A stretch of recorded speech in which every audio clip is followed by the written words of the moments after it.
你终于下定决心去开通了 YouTube 频道，或者是说你还在计划着，但是你不知道在开通了 YouTube 频道之后你应该怎么做。这期影片就是完全为你打造的，我会结合我过去经营 YouTube 频道2年多的经验，去告诉你在你开通了频道之后你应该怎么做，才会为你的频道带来更多流量，带来更多收入，最终打造一个成功的 YouTube 频道。Hello， 大家好，欢迎回到我频道，我是 Grayson。如想通过 YouTube 频道在网上打造自己个人品牌，欢迎对我频道是完全免费的，只要把旁边小铃铛打开，就能够接收到最新的影片通知了。另外在底下描述栏也可以找到很多精准化使用工具。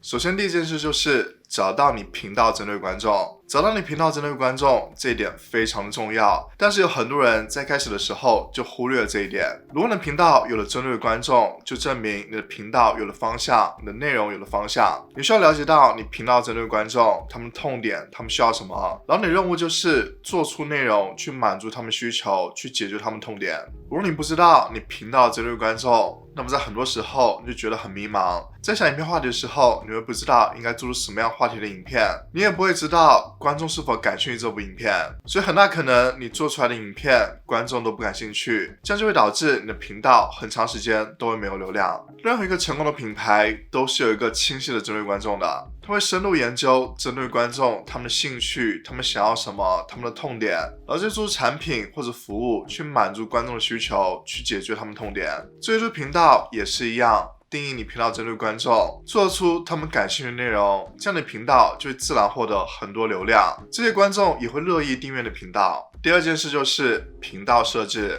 很多新手会以为在开通了频道之后就可以直接上传影片了，其实在你正式上传影片之前，你需要做出一些频道设置。你需要加入你频道的封面图，这频道的封面图会代表你频道的形象，你需要展示出你频道的主要价值，能够提供给观众什么样的信息。当观众第一次来到频道的时候，他们第一眼看到就是频道的封面图，所以频道封面图就是给观众的第一印象。你还需要写好你频道简介，这频道简介会介绍你频道，介绍你自己，给观众提供一些背景的信息，让新来的观众更加了解你是什么样的人，你这频道主要是讲什么的。你也需要加入影片的水印，这影片的水印其实是一个订阅按钮，就出现在每部影片它的右下方，当观众点击这个按钮的时候就能够订阅的频道，所以这也是增加频道订阅数的方法。再就需要做出一些默认上传的设置，如果有些信息是固定需要上传的，你可以放入一些固定的影片描述栏信息，像是你推荐链接的信息，或者是推荐影片的信息，然后你也可以加入一些常用的标签，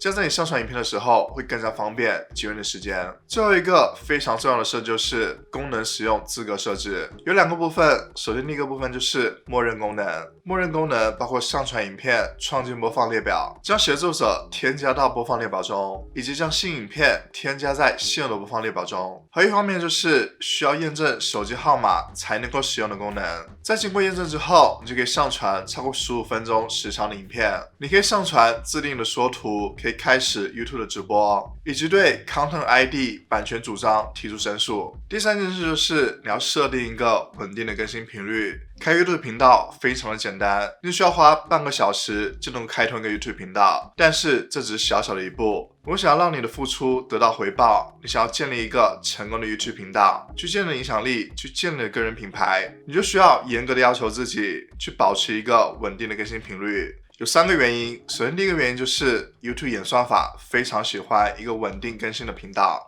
其实任何的社交平台都是喜欢新鲜的内容的，有一个频道在持续不断产出新鲜的内容，这样就能够留住更多的观众，这是平台非常喜欢的。所以这些稳定更新的频道通常会获得更多的流量。娱乐算法首先会展示出新鲜的内容去展示给观众，对于观众来说，他们更愿意订阅一个稳定更新的频道。之所以观众会愿意订阅一个频道，原因就是他们能够从这个频道里面不断获得新的价值，去了解到新的信息。如果频道只是偶尔更新一次，那么观众也就没有必要订阅这个频道。对于你来说，稳定更新也能够帮助你提升各方面的技能。在你稳定更新之后，你就会不断了解到如何制作出更好的影片，会提升你影片制作技巧。你会熟悉影片制作流程，不断改正之前犯的错误。同时经过不断练习，你会更习惯在镜头面前说话，你会在镜头面前表现得更加自信。所以你不能够说在开始的时候兴致很高，就多出一些影片。在做一段时间之后，发现没有什么成绩，就开始降低更新频率，从原来的1周1更到2周1更，再到1个月1更，最终停止了更新。做 YouTube 不是1-2个月就能够做出明显的成绩的，它是一件非常长期的事情，你至少需要1年到2年时间才会看到有一些进步。就拿我频道来说，我经营这个频道已经超过2年了，一直保持的是稳定的更新频率，才达到了今天这成绩。所以我建议大家一旦下定决心，就要坚持到底。第4件事就是你的频道需要经营策略，做 YouTube 频道一定要有策略，你不能只认为只管上传影片那么简单。你需要有一个内容计划，你的影片内容是针对搜索流量的，还是针对推荐流量的？对于小频道来说，搜索流量是非常有利的。你可以通过 TubeBuddy 这个工具去帮助你找到观众在 YouTube 平台上不断搜索的话题，这样就能够保证你这部影片不断获得搜索流量，不断被观众搜索到，这样就可以让你频道被更多人发现。我会把相关 TubeBuddy 教程放底下描述栏里面，大家可以去参考一下。针对 YouTube 的推荐算法去制作影片，就需要你有一个非常有趣的话题，能够吸引观众点击这部影片。一旦这部影片被很多观众点击了，并且观众也十分喜欢影片内容，那么 YouTube 算法就会判定这部影片为优质的影片，就会大力推荐给其他更多的观众，去让他们看到这部影片。搜索流量和推荐流量相比之下，搜索流量更加稳定，但是它的流量会相对较少。而推荐流量一般会比较多，通常如果想要打造一部爆款的影片，一般都是通过 YouTube 算法大力推荐才能够获得的。你要去想想，你如何去发展你的频道，如果想要追求高的流量，去获得更多广告费，那么就要去制作一些高流量的话题，去吸引观众眼球。如果你想的是建立一个商业模式，去通过 YouTube 频道去为你的产品或者服务进行引流，那么你的内容就需要更加针对，去针对观众痛点。你需要让你的观众知道，如果没有你的产品或者服务，他们很难克服现在的痛点，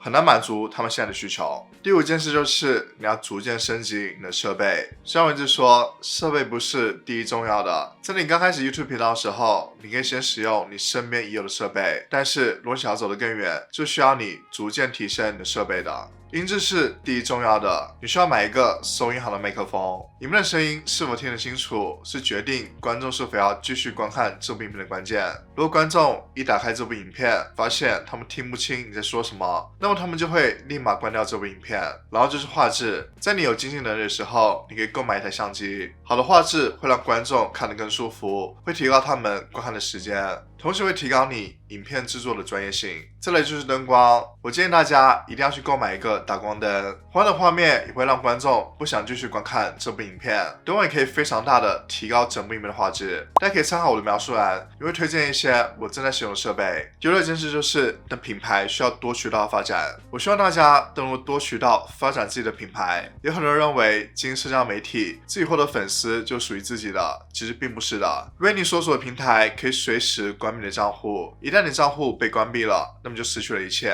所以就需要在一开始的时候就做好准备。你可以去建立你观众的 email 名单，这是沦为最可靠的方式。你可以直接联系你 email 的名单，你可以随时发邮件给他们，去分享你的信息，去推广你的产品或服务。至于如何收集观众 email 名单，如何做到 email 自动化，我把教程放底下描述栏里面，大家可以去参考一下。第2个方法就是你可以建立自己的网站。如果你有自己的网站，你就可以更好的展示出你的个人品牌，可以展示出更加详细的信息，同时你也可以在你网站里面展示出更多你的服务，更多你的产品。第3个渠道就是你可以经营其他社交平台。发展其他社交平台，可以把 YouTube 流量引入到其他社交平台上，也可以把其他社交平台上的流量引入到 YouTube 频道上。比如说，我有经营 YouTube 和 IG， 在这上我会分享新影片的提示，会分享更多平时的内容，会分享一些我的心得。同时在 IG 上，我也可以更好的和观众互动，去更加了解他们需要什么，如何去解决他们遇到的问题。大家都可以关注我的 IG， 去了解我平时的动态。在做第7件事之前，如果你觉得这期影片对你有帮助，希望你能够为这部影片点个赞，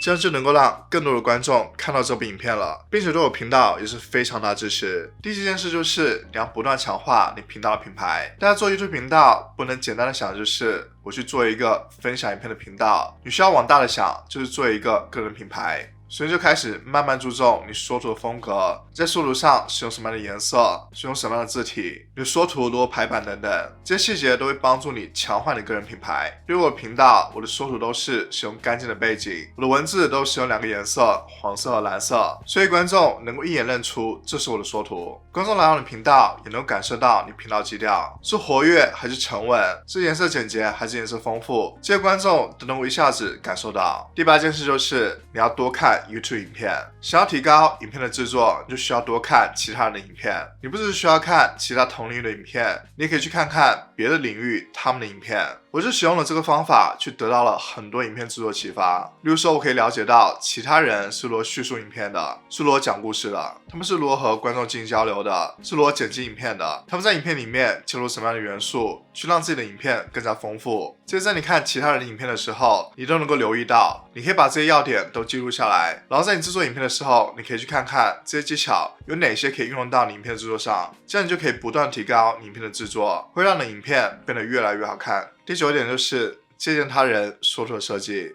缩图可以很大程度决定这部影片它的表现，因为影片最重要的就是需要有人点。如果这部影片都没有人点，那么即使这部影片它内容再好也没有用，因为观众根本看不到这些内容。所以和上一点都是一样的道理，你需要多去看看其他人他的缩图是如何制作的。你要去想想为什么有些缩图能够一下子就吸引了眼球，它颜色是怎么搭配的，它的缩图是怎么样构图的，放入了什么样的信息，他们用了什么样的表情。还有一点很重要的就是他们的缩图还有他们的标题是如何配合的。第10件事就是你可以进行频道的合作。如果有机会，频道合作可以快速提升2个频道他们的流量。你最好找一个相似频道主题、相似频道大小的频道，你可以进行一些频道之间的直播，你可以参与到对方影片里面。比如说一个话题的影片，上半部分是属于你的频道，下半部分是属于他的频道。这样如果想要看下半部分内容的观众，就会来到对方的频道。所以这是一个频道之间互相交换流量的方法。第11件事就是你需要有频道赚钱的策略。